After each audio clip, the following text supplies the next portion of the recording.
the Russians, the regime, the government of President Putin allowing the opposition to take over in Kiev and move away from Russia's influence towards the EU? I could not envision that at this point, no. So what do you think the Russians would do to prevent that from happening? Other than they've been sending money, a lot of money into this government in Ukraine, but would they start sending troops in? I don't want to get ahead of my skis right now, but I think that at this point the Russians are watching this very closely and they want to do everything they can to make sure that their people that they influence are in power. Barbara Starrs at the Pentagon, I know their officials over there are watching it very closely, the military, the defense, the civilians there. What are you hearing, Barbara? Well, Wolf, I think we should probably add in right away the intelligence community also watching this very closely.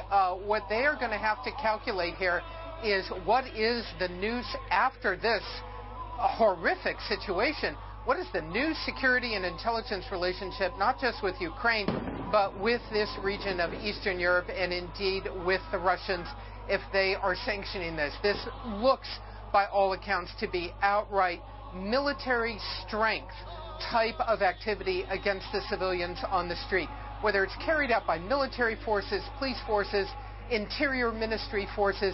This is a level of firepower far beyond what is acceptable to the United States. I mean, we are at the point the U.S. Embassy told all Americans not to leave their homes tonight in Kiev. They knew something was coming, and this is what it is shaped up to be. This now means the U.S. has to calculate what kind of relationship it wants.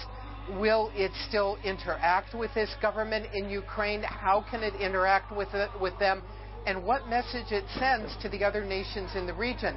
The U.S. historically has a very strong military, security, and economic relationship with the nations bordering the Black Sea and in this area, with many of them, at least in recent years. This could throw all of that into disarray. Wolf? And we're just getting word right now. It's fascinating as we watch these fast-moving developments, Barbara, because Phil Black is joining us on the phone from Kiev. He's there on the streets reporting for us. Phil, we're just getting word that the Ukrainian opposition leader, Vitaly Klitschko, has arrived at President Viktor Yanukovych's office for talks. This according to the spokesperson for Vitaly Klitschko, the opposition leader. So explain what potentially this could mean, because that violence, the explosions we're hearing, they seem to be escalating, even though it's approaching, it's after midnight now in Kiev. Just a few moments ago, Wolf, we saw what I can only describe as an escalation in violence. Russian security forces made a drive, or attempted drive, through some of the opposition lines here. We saw an armored vehicle of some kind with a water cannon, surrounded by security forces with shields in full protective gear, trying to drive their way through the crowd, and it triggered enormous panic here. We had some of the thousands of people here fleeing in one direction, and then others running in the opposite direction to try and burn up their lines and their barricades and their defences against this attempted incursion, if you like, into Independence Square. It went on for a few minutes, placed the tear gas in the air, saw the water cannon. There's extensive use of flashbangs, stun grenades to further scare the crowd. But then those same security services withdrew, and they have now withdrawn behind the line of smoke and fire. But it certainly reinforces the feeling here, the intention of the security forces is to drive this crowd out tonight. That's what the people here feel. Fear is going to happen, Wolf. Jim, hold on for a second, Phil, because Jim Sciutto, our national security correspondent, is here. The fire flames that we're seeing there, the streams going on, the explosions, this looks potentially very deadly.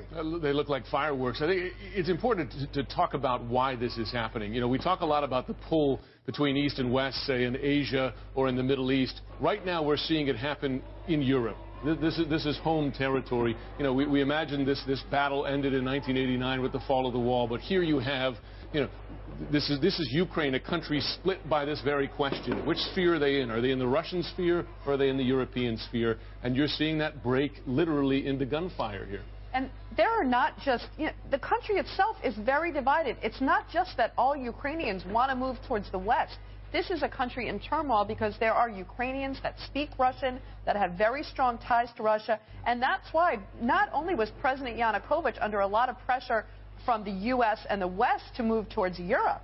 But he was also under pressure from Russia and a lot of Ukrainians themselves to move closer to Russia. This is by no means President Yanukovych going against all the Ukrainians. So there's an ethnic split, what you're suggesting, between Ukrainian nationalists, let's say, who may want to be closer to the European Union and the United States, as opposed to the ethnic Russians who live in Ukraine who want to be closer to Moscow. Exactly, and that's why the U.S. and the Europeans have really pulled out all the stops to say your future lies with the West. Now, they could have used the power of the purse, I think, a little bit more effectively to say there's aid that can come with that. It's not just this partnership with Europe. You could have a better relationship. They made it about, we don't want to see you under Russia's iron fist.